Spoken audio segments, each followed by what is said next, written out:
Go behind the scenes during a spectacular year with the elite regiments of the Household Division. The King's Guard Serving the Crown starts brand new Thursday at 8.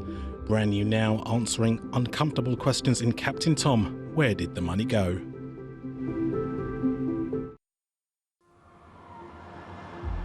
From this evening, I must give the British people a very simple instruction: to stay at home, protect our NHS, and save lives.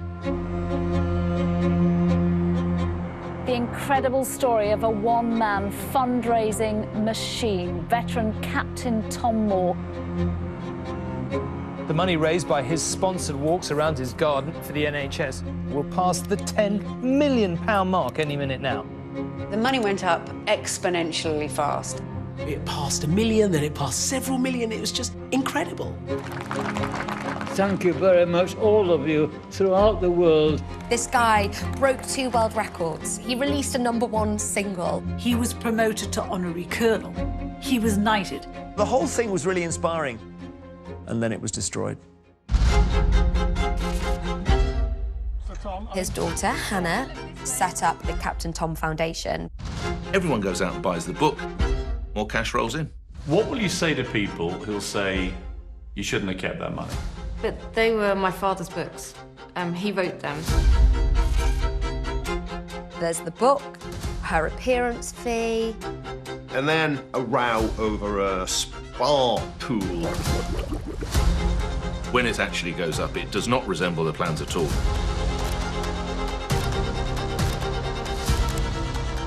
They've done everything bloody wrong, and they deserve whatever comes after them.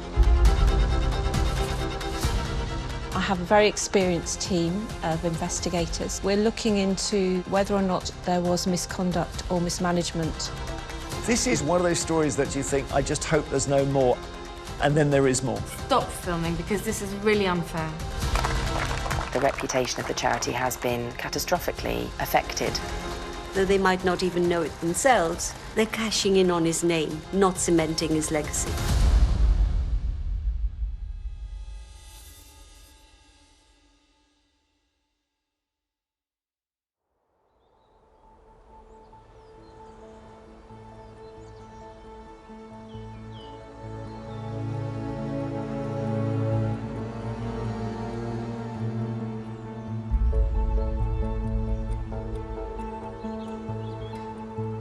Captain Tom and his family are from a small rural village on the outskirts of Bedford. Very quiet, not a lot happening. At any other moment in time, this would not have been a story. Everything collided, the stars aligned, and next thing, a 100-year-old man in a village in Bedfordshire is a literal global phenomenon. If you had the best PR people in the world, you couldn't make that happen. I do think there's some cynicism locally now and disappointment. I didn't foresee how the story would unravel and unfold, and I think it's deeply sad for his legacy. Captain Sir Tom Moore, the centenarian who was propelled to global superstardom, was an extraordinary man, raising tens of millions for the NHS. I'm speechless, almost. It's just fantastic, isn't it? But in recent months, the country has been rocked by allegations of impropriety and financial mismanagement by Captain Tom's daughter and son-in-law, Hannah and Colin Ingram Moore.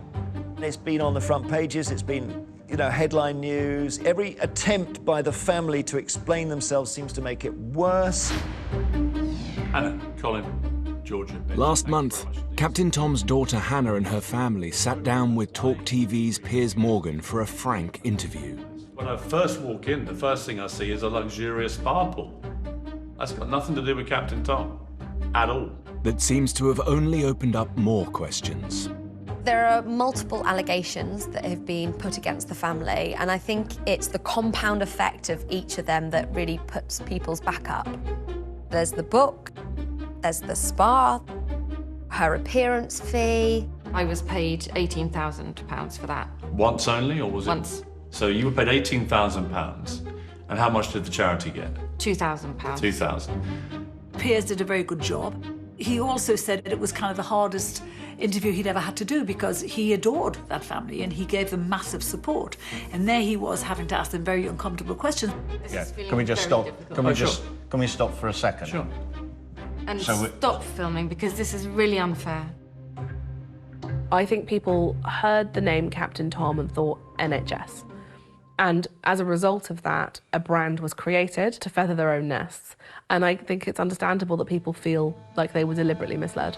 So Tom, I think Gary... Look this way. Struck a chord because he was such an iconic, heroic figure. So when you find the family haven't behaved in a way you would have hoped, I think people now are pained. Oh, it just breaks my heart to see it now. A lot of people are completely gutted. I'm very angry about what's happened to his legacy. I think his legacy has been tarnished. I think now people are looking suspiciously on the Captain Tom Foundation. I saw a family who were completely broken by the past 2 years. They were teary and cautious about what they were saying. Articulate how it's been for you. I mean, utterly devastating.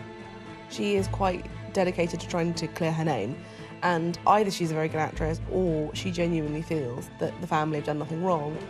It really feels like the whole nation has turned on this family, and, you know, I personally think it's really uncalled for. Whichever way you look at it, there's certainly been some interesting financial decisions that have been made, and it doesn't fit in with the Captain Tom who raised all that cash, who lifted their spirits, and who left us as a hero.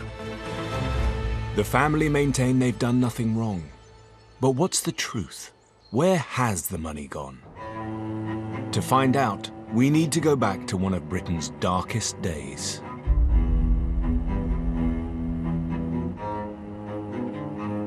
From this evening, I must give the British people a very simple instruction. You must stay at home. It was March the 23rd, 2020, and a very sombre and grave-looking Boris Johnson locked the nation down like we'd never been seen before.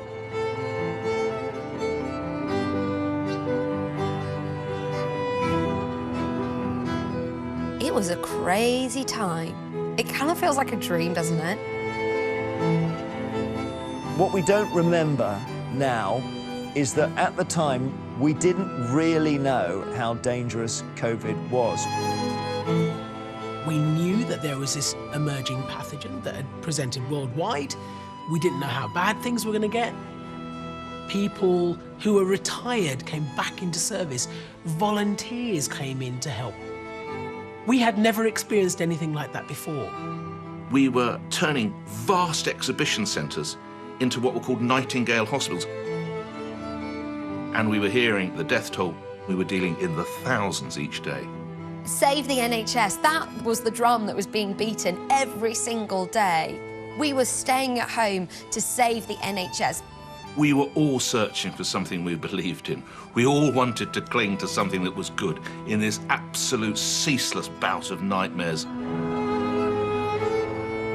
And I think at times like that, you want a hero. I never thought it would be an old soldier in his 90s. That soldier would soon become a global sensation. No one could have predicted what extraordinary response there was going to be. What's sad is how it subsequently twisted and mutated.